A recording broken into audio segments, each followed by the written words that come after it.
Olá! Hoje a gente vai mergulhar num assunto que faz parte do nosso dia a dia, mas que muitas vezes parece um bicho de sete cabeças: o sistema tributário brasileiro. E para começar essa conversa, vamos partir de algo bem comum, que todo mundo tem na carteira. Pois é, essa linhazinha aí, tributos a prós, num simples cupom fiscal, ele é o nosso ponto de partida. É a ponta do iceberg que mostra como o nosso dinheiro ajuda a financiar tudo ao nosso redor. Escolas, hospitais, segurança, tudo começa de certa forma aqui. Vamos seguir esse rastro para entender melhor. Beleza, então vamos direto ao ponto. Para que servem os tributos? Qual é a razão fundamental da existência deles? Basicamente, os tributos são como uma grande vaquinha coletiva. É o dinheiro que a sociedade junta para que o governo possa investir em tudo que é público: saúde, educação, infraestrutura, segurança. E a ideia é que os políticos que a gente elege fiquem de olho para garantir que esse dinheiro seja bem usado em benefício de todo mundo. Ok, já entendemos o porquê. Agora, vamos um pouco mais a fundo. O que exatamente a lei diz que é um tributo? Qual a definição técnica da coisa? Parece complicado, né? Mas vamos quebrar isso em partes. Para ser tributo, precisa de algumas coisas. Primeiro, é um pagamento obrigatório e em dinheiro. Segundo, tem que estar previsto em lei, não pode ser inventado do nada. E terceiro, que é super importante: tributo não é uma punição, não é uma multa por algo errado que alguém fez.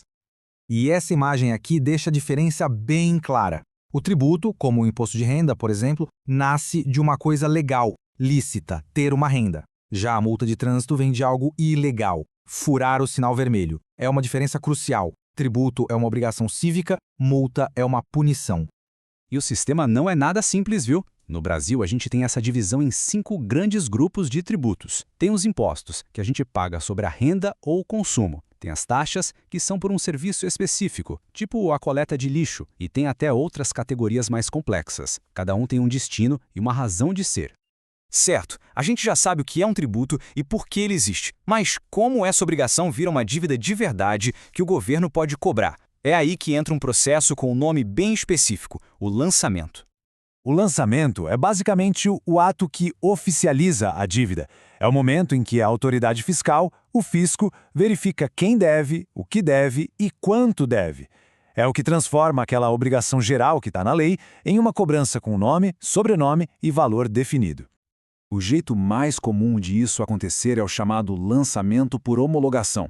Funciona assim: a pessoa ou a empresa faz as contas, preenche a declaração e já paga o valor.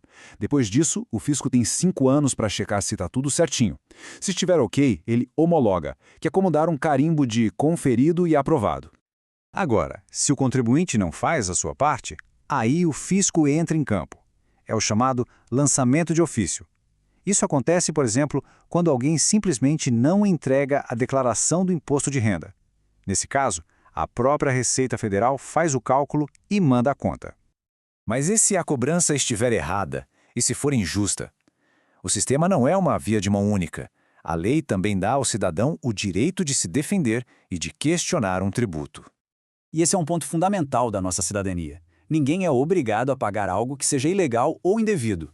Se uma pessoa acredita que a cobrança está errada, ela pode e deve ir à justiça para pedir a anulação daquela dívida. É um direito. E essa citação mostra um pouco da estratégia por trás dessa defesa.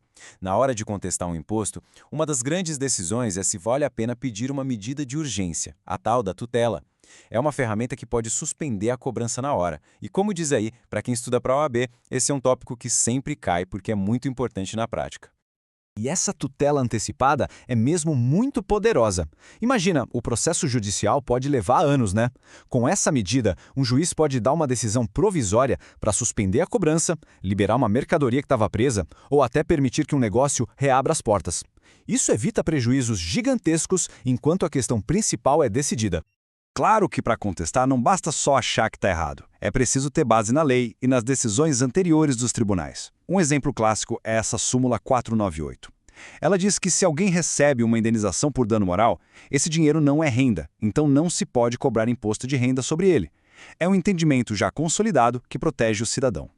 Então, olha só o caminho que a gente fez. Saímos de uma simples linha num cupom fiscal e fomos parar nos tribunais.